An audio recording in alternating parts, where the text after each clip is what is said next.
ನಮ್ಮ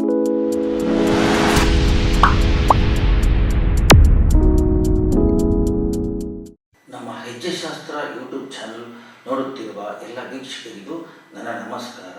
ವೀಕ್ಷಕರೇ, ನಿಮ್ಮ ಜಾತಕದಲ್ಲಿನ ಮುಂದಿನ ಭವಿಷ್ಯದ ಬಗ್ಗೆ, ಹಾಗೆಯೇ ನೀವು ಅನುಭವಿಸುತ್ತಿರುವ ಸಮಸ್ಯೆಗಳ ಪರಿಹಾರದ ಹಾದಿಯ ಬಗ್ಗೆ ಕೇಳಲು ಬರುವ ಎಲ್ಲರಿಗೂ ಹೇಳುವುದೇನೆಂದರೆ, ನಮ್ಮ ಪದ್ಧತಿಯ ಅನುಗುಣವಾಗಿ ಬರುವಾಗ ಪೂಜಾ ಸಾಮಗ್ರಿಗಳನ್ನು ತೆಗೆದುಕೊಂಡು ಬನ್ನಿ. ಅದರಲ್ಲಿ ನಿಂಬೆಹಣ್ಣು ತರಬಾರದು. ನಿಮಗೆ ಕಷ್ಟಗಳು ಹಾಗೆಯೇ ಸಮಸ್ಯೆಗಳು ಹೆಚ್ಚಾಗಿದ್ದಲ್ಲಿ ನಿಮ್ಮ ಮನೆಯಲ್ಲಿ ಉಪಯೋಗಿಸುತ್ತಿರುವ ಅರಿಶಿನ ಕುಂಕುಮವನ್ನು ತೆಗೆದುಕೊಂಡು ಬನ್ನಿ. ನಮ್ಮ ಚಕ್ರಮಂಡಲ ಪೂಜಾ ವಿಧಾನದಿಂದ ನಿಮಗೆ ಪರಿಹಾರದ ಹಾದಿಯನ್ನು ಸೂಚಿಸುತ್ತೇವೆ. ಹಾಗೆಯೇ ಫೋನ್ ಕರೆ ಮಾಡಿ ನಿಮ್ಮ ಮನೆಯ ಹತ್ತಿರವಾದ ನಮ್ಮ ಕಚೇರಿಯನ್ನು ಗುರುತುಪಡಿಸಿಕೊಂಡು ಬನ್ನಿ. ಕಡ್ಡಾಯವಾಗಿ ಭವಿಷ್ಯ ಕೇಳುವವರಿಗೆ ಮಾತ್ರ ಅನುಮತಿ ಇರುತ್ತದೆ.